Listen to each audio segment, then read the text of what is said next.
అందరికీ praise the lord. ప్రభు అయిన యేసుక్రీస్తు నామమున మీకు అందరికీ శుభాలు తెలియజేస్తున్నాను. అందరూ బాగున్నారు కదా? ఈరోజు వాగ్దానము ద్వితీయోపదేశ కాండము 1వ అధ్యాయము 21 వచనము. భయపడకుము, అధైర్యపడకుమని నీతో చెప్పి తిని. ఆమేన్. ఈ వాగ్దానము దేవుడు మోషేతో మాట్లాడుతున్నాడు కదా.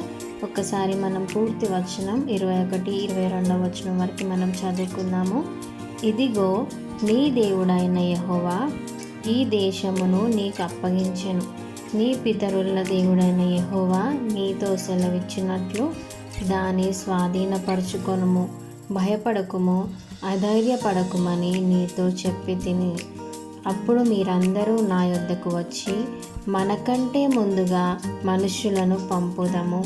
వారు మన కొరకు ఈ దేశంను వేగు చూచి తిరిగి వచ్చి అందులోనికి మనము వెళ్ళవలసిన త్రోవను గూర్చియు మనము చేరవలసిన పురములను గూర్చియు మనకు వర్తమానము చెప్పుదురంటిరి.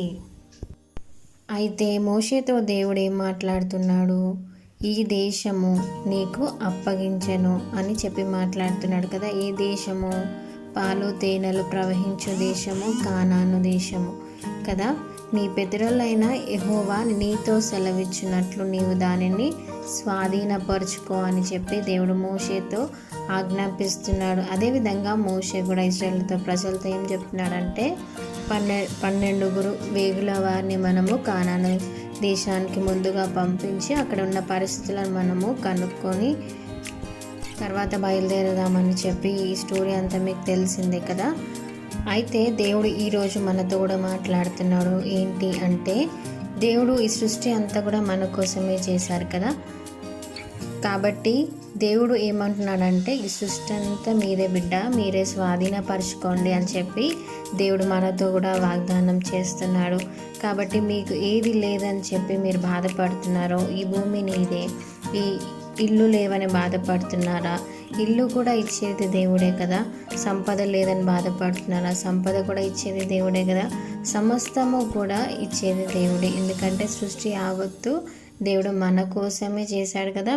కాబట్టి ఏమీ లేవు అని చెప్పి భయపడకు, అధైర్యపడకు, నేను నీతో ఉన్నానని చెప్పి దేవుడు చెప్తున్నాడు.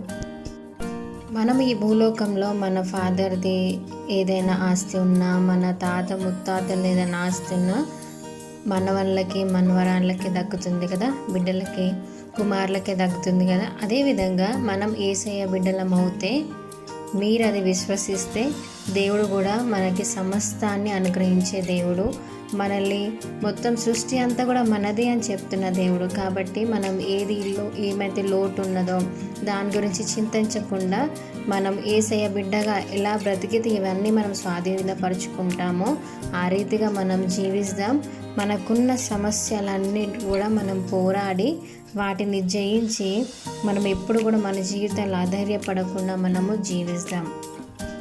ఈ చిన్ని మాటలు దేవుడు దీవించి ఆశీర్వదించును గాక. Amen. Thank you. God bless you. మీకు ఎవరికైనా ప్రేయర్ రిక్వెస్ట్ ఉంటే దయచేసి కామెంట్లో మెన్షన్ చేయండి. Thank you.